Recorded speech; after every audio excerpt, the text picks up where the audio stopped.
Hello everyone. Last class में हमने discuss किया था सेगमेंटेशन विद पेजिंग क्या होती है।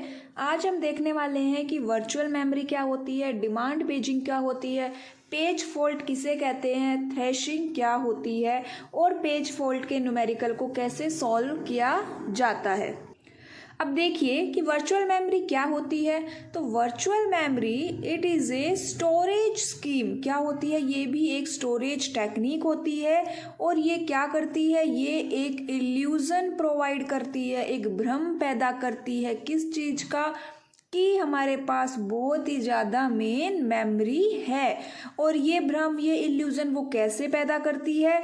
तो ये जो वर्चुअल मेमोरी है वो सेकेंडरी मेमोरी को मेन मेमोरी की तरह क्या करती है? ट्रीट करती है। जो सेकेंडरी मेमोरी के कुछ पार्ट को मेन मेमोरी की तरह ट्रीट करती है।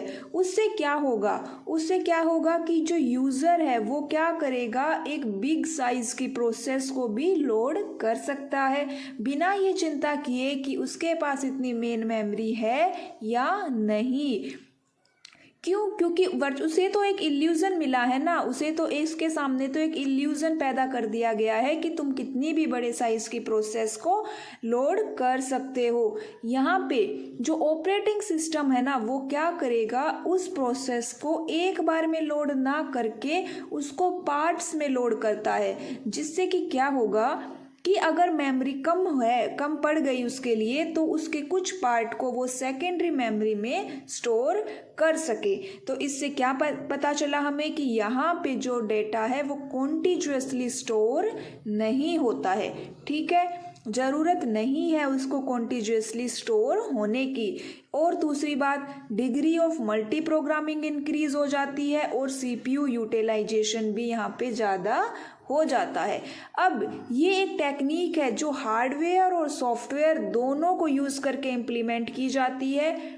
It maps memory address used by a program called virtual address into physical address in computer memory।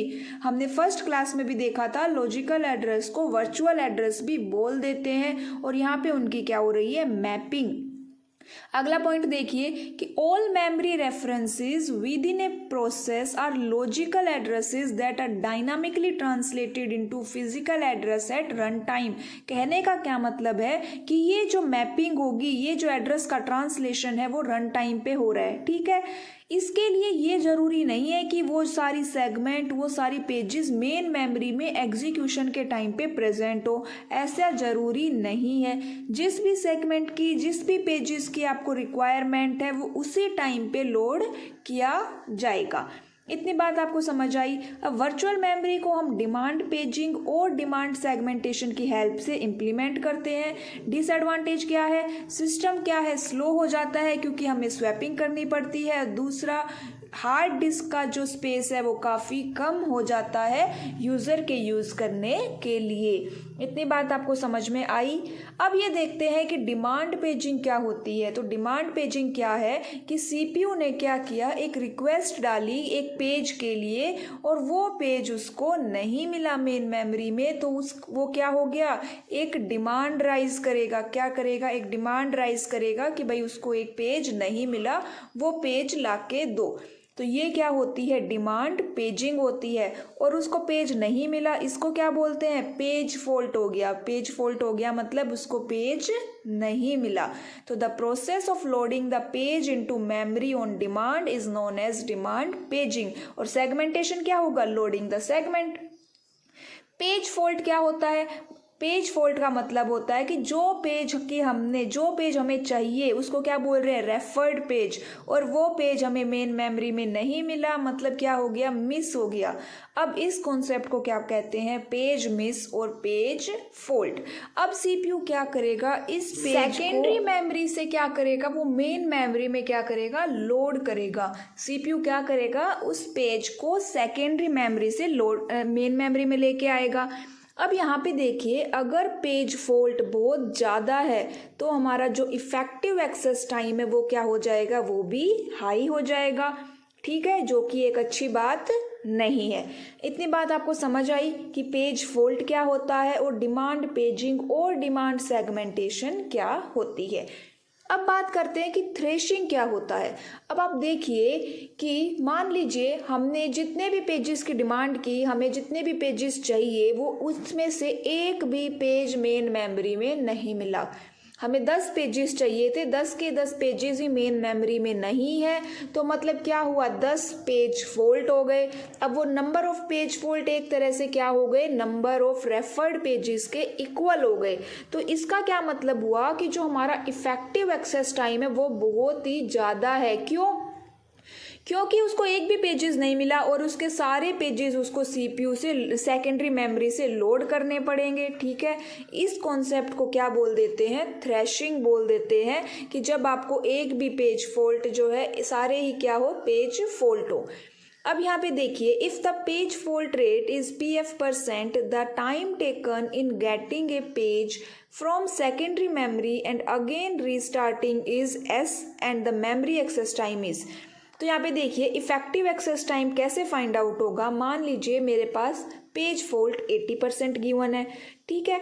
उसके बाद जो मेरा टाइम है यहाँ पे कितना गिवन है, सर्विस टाइम, वो है 10 नैनो सेकेंड, और मेमोरी एक्सेस टाइम कितना दे रखा है, मेमोरी एक्सेस टाइम है 15 नैनो सेकेंड। अब हमें फाइंड आउट करना है इफेक्टिव एक्सेस टाइम। तो हम क्या करेंगे, पेज फॉल्ट कितनी है 80, मल्टीप्लाई में कितना, सर्विस टाइम कितना है 10, प्लस 1 माइनस में पेज फॉल्ट, तो कितना हो गया यहाँ पे 20, मतलब एक तरह से 1 माइनस में हिट हो गया वो। अब मल्टीप्लाई में 15 नैनो सेकेंड। अब इसको सोल्व कर लेंगे और हमारा क्या आ जाएगा, इफेक्टिव एक्सेस टाइम। तो जैसे 800 प्लस में 20 मल्टीप्लाई में 15, 20 मल्टीप्लाई में 50 एंड 800 प्लस में कितना हो जाएगा, यहाँ पे 100,000 हो जाएगा, एंड टोटल कितना हो जाएगा, ये 18,000। एक मिनट रुकिएगा, यहाँ पे ना ये मैंने शायद कैलकुलेशन में गलती कर दी है, एक बार आप इसको करेक्ट कर लीजिएगा। ऊपर 15 है तो वहाँ 50 लिख दिया है मैंने, एंड 15 की जगह नीचे क्या आएगा, उसके अकॉर्डिंग आप इसको सॉल्व कर लीजिएगा। ये कैलकुलेशन मिस्टेक हो गई है, ठीक है, लेकिन आप समझ गए हैं कि हमें क्या करना है, वैल्यू को किस तरह से यहाँ पे पुट करना है। अब उसके बाद देखिए कि ये जो मेरा है एक अलग से न्यूमेरिकल है, इसमें बोलता है कि a 2 level memory has access time 13 nano second with cache and memory access time as 20 nano second and 150 nano second. What is hit ratio. तो मेमोरी एक्सेस टाइम यहाँ पे निकलेगा, हिट मल्टीप्लाई में कितना गिवन है 20, प्लस में 1 minus hit multiply में हम क्या करेंगे, दोनों को ऐड कर देंगे, 150 प्लस 20। उसके बाद मेमोरी एक्सेस टाइम यहाँ पे गिवन है कितना 30, तो यहाँ पे कितना गिवन है, ये 20 नहीं है, यहाँ पे कितना गिवन है, ये 30। उसके बाद आप इस क्वेश्चन को यहाँ पे सॉल्व कर लीजिएगा, जो भी आंसर आएगा वो क्या हो जाएगा, हमारा हिट रेशियो हो जाएगा। अब रेशियो निकालना है तो मल्टीप्लाई में 100 कर दीजिएगा, परसेंटेज में आंसर आ जाएगा। तो इस तरह से भी हम हिट रेशियो निकाल सकते हैं। अगर हिट रेशियो गिवन है तो मेमोरी एक्सेस टाइम निकालने को दिया जाएगा।